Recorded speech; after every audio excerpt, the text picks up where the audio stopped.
شكرا يا ربي شكرا هديت قلبي شكرا.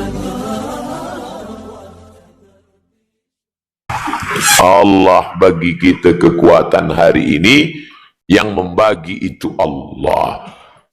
Yang pertama tadi saya ingin jelaskan, ada orang yang merasa hidupnya terpaksa. Ini pun keyakinan yang merosakkan. Padahal kita tidak dipaksa, kita dipilih. Ada masa kita, Allah bagi kita pilihan. Wa nafsin wa ma sawwaha, demi jiwa yang diciptakan dengan sempurna.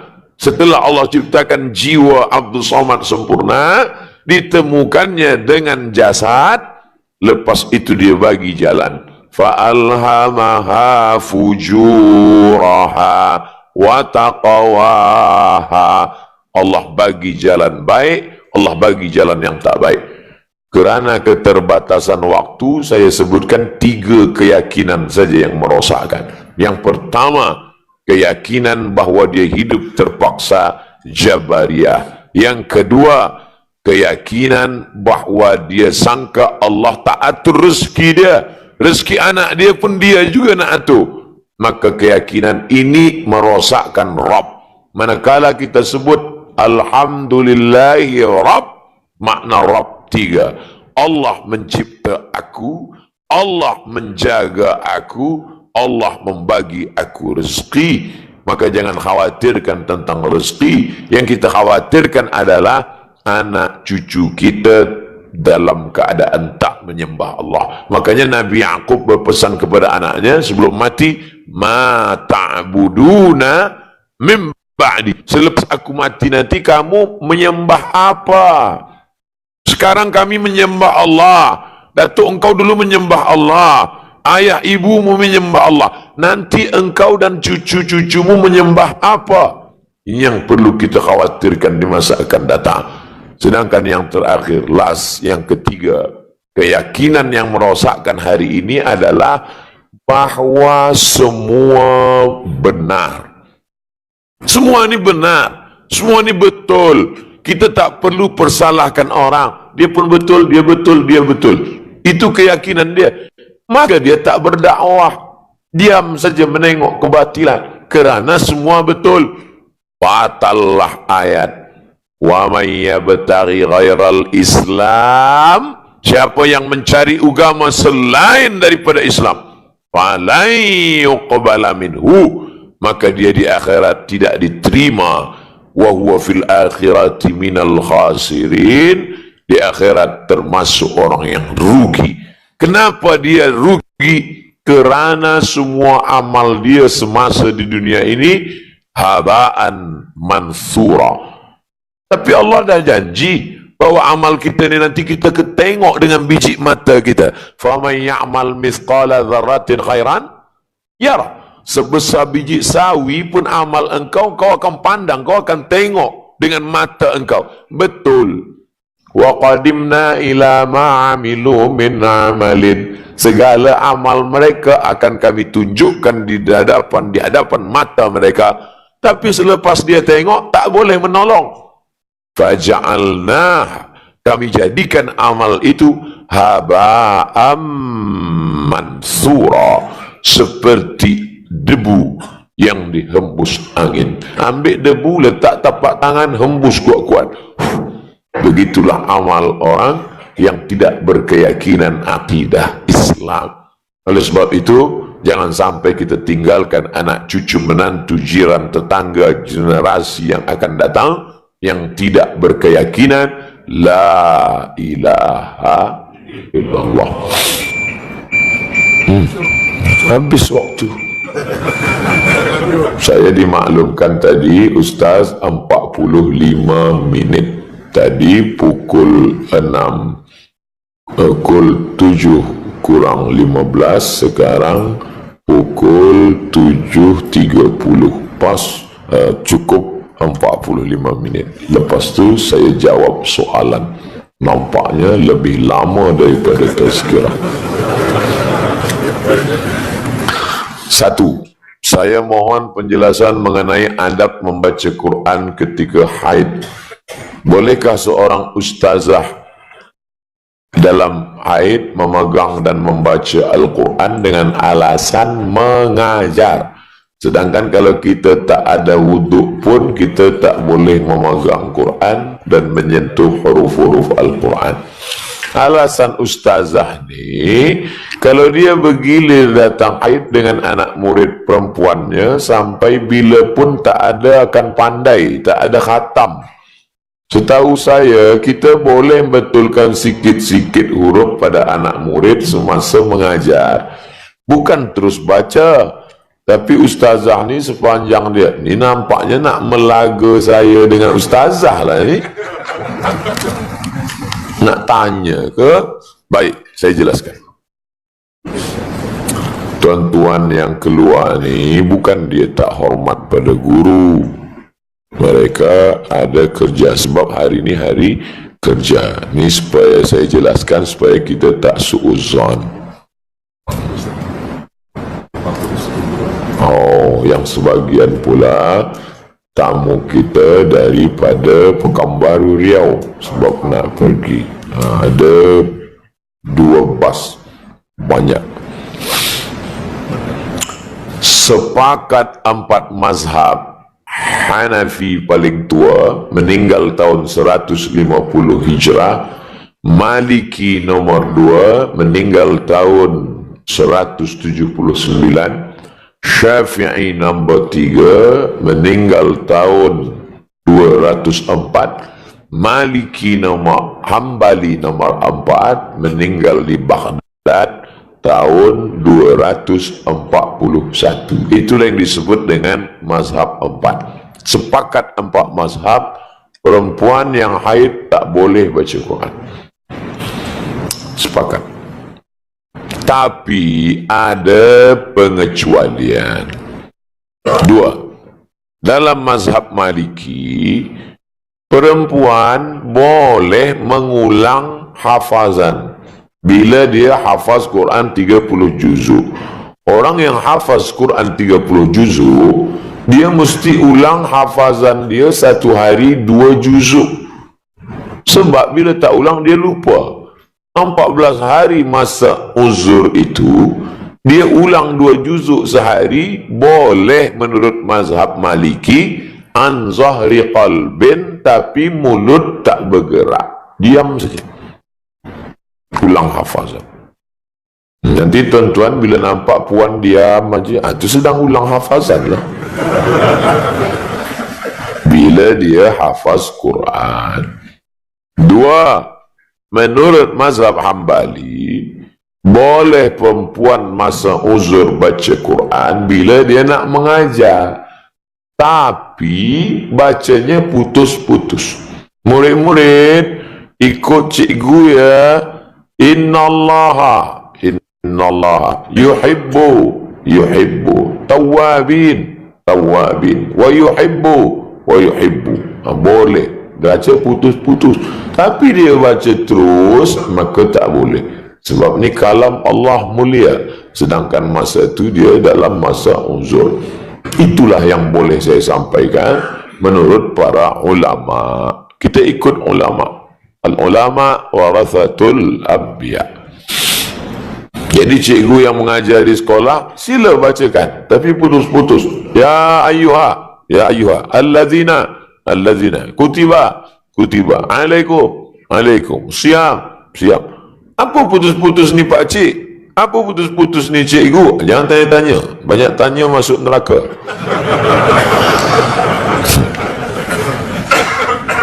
Apa hukum memuja kubur seperti yang diamalkan oleh Habib di Arim Hadramaut, Yaman? Perkara ini juga berlaku di makam Habib Noh, Singapura. Oh, jadi Habib ni memuja kubu, disembah kubu. Ini kubu Abdul Somad. Nanti saya sebut orang lain, dia sakit hati. Elok kita sebut diri kita. Mati Abdul Somad di Riau, di kubu orang. Lalu dibuatlah besar-besar. Inilah makam Abdul Somad yang dulu pernah viral follower 7 juta Instagram. Lepas tu orang pun datang menyembah dia. Hai Abdul Somad, tolonglah lariskan niaga kami. Adakah orang Islam yang berbuat macam ini? Tak ada. Lalu orang yang berziarah ke makam Habib itu yang dia minta siapa? Allah. Semua orang yang berziarah ke makam wali-wali itu meminta kepada Allah. Cuba tanya. Nanti nampak orang berdoa makam Habib Noh Singapura. Awak minta pada siapa? Pada Allah. Kenapa di makam orang soleh ditulislah oleh ulama dari Maghribi tempat saya belajar, namanya Syekh Abdullah bin Siddiq Al-Ghumari, ahli hadis. Di dunia ini yang ahli hadis dua saja sezaman. Pertama Syekh Abdullah bin Siddiq Al-Ghumari di Maghribi, yang satu lagi Syekh Muhammad Yasin bin Isa Al-Fadani di Makkah Al-Mukarramah. Muslimin dunia, ahli sanad dunia. Apa kata dia? Tabarruk bis salihin, berdoa minta kepada Allah barakah orang-orang soleh. Ya Allah, aku memohon kepada Engkau berkat Nabi Muhammad sallallahu alaihi wasallam. Mana dalilnya? Ini orang Yahudi melawan Bani Ghatafan. Bani Ghatafan ni kafir, Yahudi ni beriman pada Allah. Manakala mereka berperang berdoa kepada Allah, mereka berdoa, Ya Allah, tolong kami melawan Bani Ghatafan berkat Nabi yang akan kau utus di akhir zaman. Sebelum tu Nabi tak ada, Nabi belum datang lagi. Itulah makna firman Allah, wa kanu min qablu yastaftihuna 'ala allazina kafaru. Sebelum Muhammad sallallahu alaihi wasallam lahir, orang-orang Yahudi memohon pada Allah minta menang melawan Bani Ghatafan dengan menyebut nama dia. Assalamualaikum Ustaz Samad. Ya, kami dari Masjid Al-Ikhlas nak jemput Ustaz. Boleh ke Ustaz datang bulan ini ke Kuala Lumpur? Mohon maaf, saya boleh datang bulan Desember 2020. Oh, lamanya. Tak boleh datang? Tak boleh. Tapi saya ni dekat dari Kapten Razak. Oh, boleh. Kenapa tiba-tiba berubah? Kerana beliau menyebut orang yang saya kenal. Siapa yang dikenali oleh Allah? Nabi. Ala inna awliya Allah, sesungguhnya wali-wali Allah yang mendekatkan diri kepada Allah, la khaufun alaihim wala hum yahzanun. Syekh Abdul Qadir Al-Jilani, wali Allah, yang mengatakan dia wali dengan karamahnya siapa? Bukan orang awam, ulama ahli hadis. Imam An-Nawawi yang mensyarah Sahih Muslim. Bila kita tak faham Sahih Muslim, buka kitab Al-Minhaj Syarah Sahih Muslim Ibn Al-Hajjaj yang menulis Imam Nawawi. Imam Nawawi berkata bahawa Syekh Abdul Qadir Al-Jilani adalah salah satu dari wali-wali Allah yang dicintai Allah kerana amal salehnya. Ini Habib saleh, amalnya banyak, zikirnya banyak, masih hidup nampak karamah-karamahnya. Maka orang berdoa kepada Allah dengan menyebut nama dia. Ya Allah, kami memohon kepada Engkau berkat kemuliaan Al-Habib Al-Haddad, Al-Habib As-Saghaf, Al-Habib Fulan. Maka dia meminta kepada Allah bertawassul dengan orang soleh. Bila nak tengok pembahasan ni panjang lebar, baca kitab Al-Mawsu'ah Al-Yusufiyah fi Adillatis Sufiyah orang yang bertawassul itu bukan bertawassul dengan jasadnya, tapi bertawassul dengan kedudukan dan amal solehnya. Tapi memang betul orang ini soleh, bukan salah. Kenapa awak bertawassul dengan dia? Sebab dia boleh berjalan di atas air, terbang di atas awan, tapi tak sembahyang. Oh tak boleh. Idza ra'aita ar-rajul, kalau kau tengok orang yatiru fil hawa, terbang di atas awan, yamshi 'alal ma, berjalan di atas air, la taghtar, jangan tertipu. Kenapa? Kerana syaitan iblis pun boleh melakukan itu. Oleh sebab itu, para habaib tidak pernah disembah, para habaib tidak pernah dituju. Yang diminta hanyalah Allah, menyebut nama mereka kerana ingin mengambil tabarruk barakah. Bila nak buat, bila tak nak buat pun tak apa. Tapi menyalahkan orang, menuduh, na'udzubillah. Sibabul muslimi fusuqun wa qitaluhu kufrun. Mencaci maki orang beriman itu fasik, dan mengkafirkan orang beriman itu kafir. Bila kita kata awak menyembah Habib padahal dia tidak menyembah Habib, maka kita dah buat fitnah. Setahu saya belum pernah lagi ada orang meminta kepada Habib, ya Habib, aku dah lama tak ada anak, tolonglah supaya bini aku hamil. Tak ada. Yang ada, aku memohon kepada engkau ya Allah, berkat kemuliaan Nabi Muhammad, berkat kemuliaan wali-wali Allah. Kediaman tetap saya di Kuala Lumpur. Saya punya rumah lagi tempat lain. Punya rumah lagi tempat lain 165 km.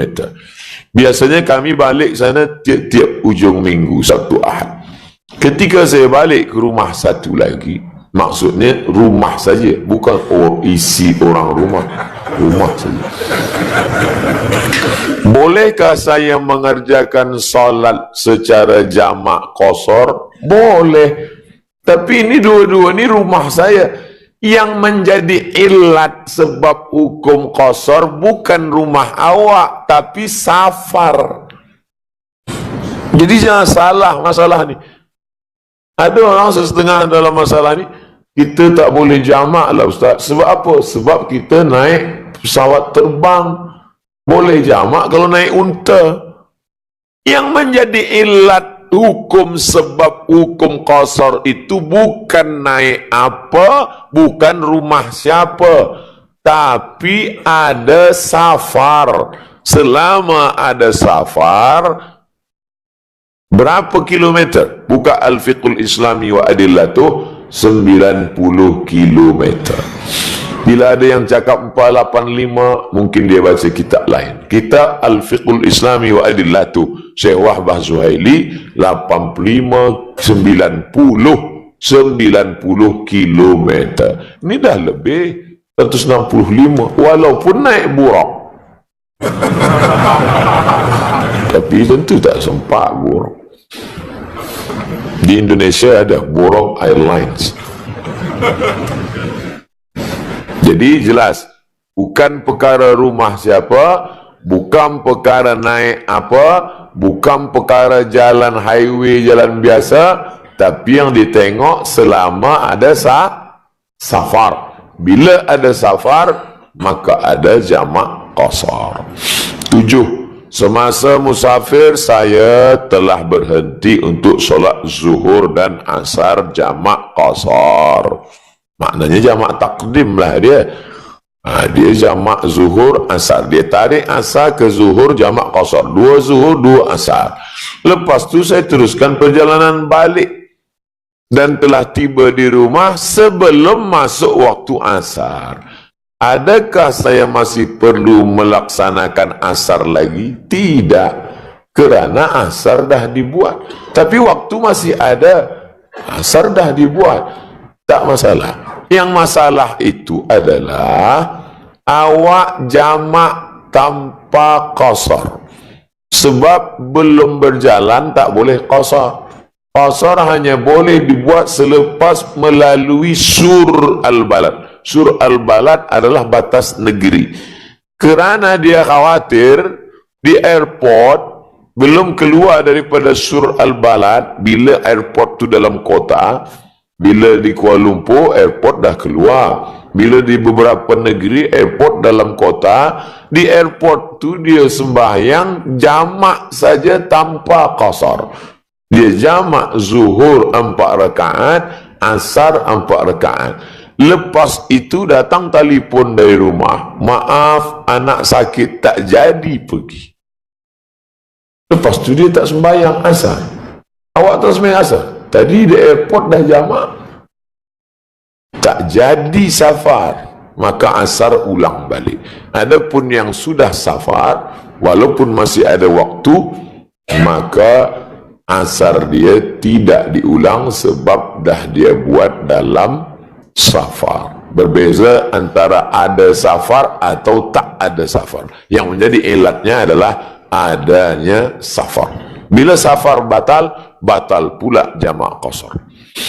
Kita berada di akhir zaman di mana fitnah berleluasa dan amat mengelirukan.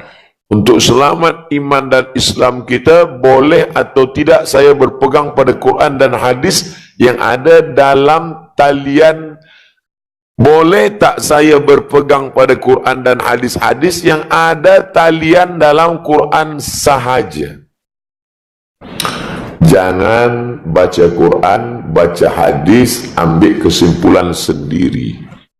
Fikir sendiri, ambil kesimpulan sendiri, sesat sendiri. Bertanya, Kuala Lumpur ni negeri yang kaya dengan dunia, kaya pula dengan akhirat. Ulama-ulama, Masya Allah, internasional. IIU, International Islamic University. Nak tanya ulama profesor doktor ke, nak tanya para habaib ke, nak tanya semua mazhab ada di sini. Oleh sebab itu tanya para ulama. Jangan saya percaya pada hadis ini saja, hadis yang lain saya tak percaya. Kita boleh jadi orang ingkar hadis. Hadis tentang solat saya percaya, hadis tentang puasa saya percaya, hadis tentang ini saya tak percaya. Selama hadis itu sahih, cukup syarat menurut ulama ahli hadis, kita terima. Apa syarat hadis itu sahih? 5. Yang pertama, sanadnya bersambung. Apa itu sanad? Imam Bukhari mendapat hadis dari Abdullah bin Maslamah, mendapat hadis dari Malik bin Anas, mendapat hadis dari Abu Zinad, mendapat hadis dari Al-A'raj, mendapat hadis dari Abu Hurairah, dari Nabi Muhammad SAW. Bila sanadnya bersambung, maka hadis itu sahih. 2, perawinya adil. Makna adil, menjauhi dosa besar, menghindari dosa kecil. 3, dhabit. Makna dhabit, kuat ingatan. Jangan sampai hadis terbalik-balik. Baca sanad hilang matan, baca matan hilang sanad, mati laptop hilang dua-dua. 4, tidak ada syaz. Apa itu syaz? Mukhalafatu thiqah liman huwa awsaq minhu. Hadis yang dia riwayatkan ini bertembung, bercanggah, bertentangan dengan hadis yang diriwayatkan rawi lain. 5, tidak ada illat. Apa itu illat? Sababun khafiyun yaqdah fi sihhatil hadis. Ada sebab kecil yang menyebabkan hadis itu jatuh darajahnya dari sahih menjadi dhaif. Maka bila hadis ini sahih, kita pegang. Di bawah sahih, hasan. Hasan pun kita pegang. Di bawah hasan, dhaif. Nah, hadis dhaif ini kita kena cermat sikit.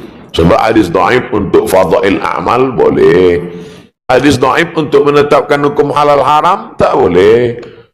Awak tadi sembahyang mata kaki tertutup sebab kain panjang, jubah panjang, seluar panjang.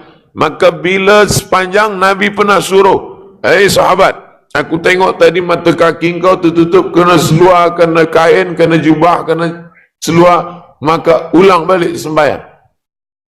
Ini hadis tak boleh pakai. Sebab hadis ni ada dalam Sunan Abi Dawud, hadis ni dhaif. Hadis dhaif tak boleh jadi dalil hukum.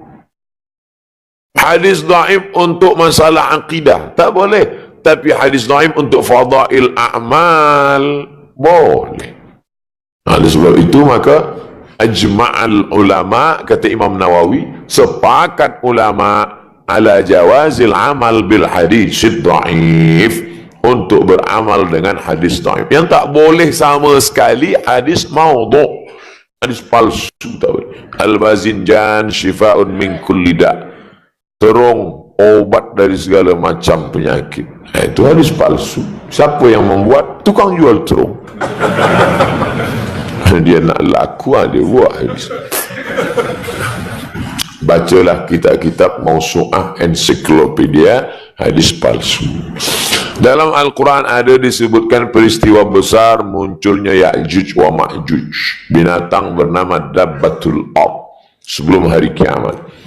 Tapi kisah besar berkaitan Dajjal, Imam Mahdi dan turunnya Isa tak ada pula dalam Quran. Oh, jadi awak tak percaya kalau tak ada dalam Quran? Kalau begitu tak usah sembahyang subuh. Sebab sembahyang subuh 2 rakaat pakai kunut tak ada dalam Quran. Dah dapat dalil untuk tak sembahyang subuh kan? Esok awak tak sembahyang subuh, tak ada dalam Quran. Saya berpegang pada Quran. Ini namanya kalimatul haq urida bihil batil. Kalimahnya hak, tapi yang diinginkan batil. Nauzubillah. Quran itu kan lengkap, Ustaz. Betul. Ma farratna fil kitabi min syai'. Segala sesuatu sudah kami sebutkan dalam Quran secara global, secara am. Tapi kemudian perkara yang kecil-kecil itu dijelaskan oleh Nabi. Al-Quran bercerita tentang am, hari akan kiamat. Apa tanda-tandanya? Dijelaskan Nabi. Wa anzalna ilaika dzikra, kami turunkan kepada engkau itu Al-Quran, litubayyina linnas, supaya engkau jelaskan kepada manusia. Last question. Baik, last question. Tentang masalah Ya'juj wa Ma'juj ada dalam Quran. Buka surat Al-Kahfi. Dabbatul Ard ada. Dabbatul Ard, dabbah tukallimun nas, bicara kepada Imam Mahdi yang tak ada. Tentang Nabi Isa ada dalam Quran. Masih ada beberapa lagi. Nanti saya bawa, bila ada waktu saya jawab. Mudah-mudahan yang kita kaji subuh ni mendatangkan amal soleh. Amin. Ala hadhihi niyah. Al-Fatihah. A'udzubillahi minasyaitonir rajim. Bismillahirrahmanirrahim. Alhamdulillahi rabbil alamin, arrahmanir rahim, maliki yaumiddin. Iyyaka na'budu wa iyyaka nasta'in. Ihdinas siratal mustaqim. Siratal ladzina an'amta 'alaihim ghairil maghdubi 'alaihim waladdallin. Amin. Allahumma iftah lana futuhal 'arifin. Bukakan kepada kami pintu hati seperti yang sudah kau bukakan kepada wali-wali dan nabi-nabimu, ya Allah.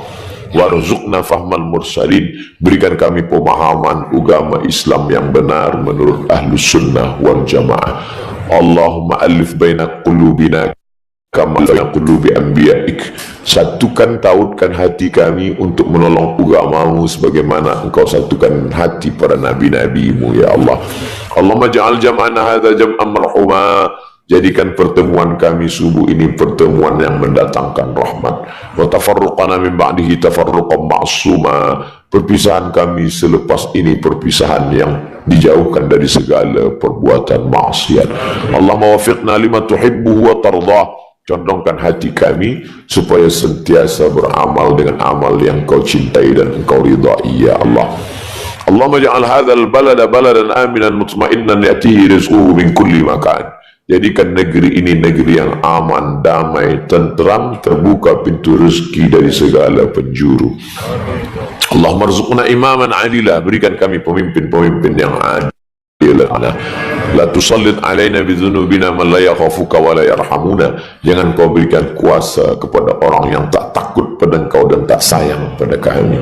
Allahumma khtim lana bi husnil khatimah wa la takhtim alaina bi su'il khatimah. Allahumma ja'al akhir kalamina 'inda intihai ajalina. Jadikan akhir kalam kami manakala ajal kami sampai, yang keluar dari mulut kami kalimah la ilaha illallah Muhammadur Rasulullah sallallahu alaihi wasallam. Rabbana atina fid dunya hasanah wa fil akhirati hasanah wa qina azaban nar. Wa sallallahu ala sayyidina wa maulana Muhammad wa ala alihi wa sahbihi wa sallam. Walhamdulillahi rabbil alamin. شكرا يا ربي شكرا هديت قلبي شكرا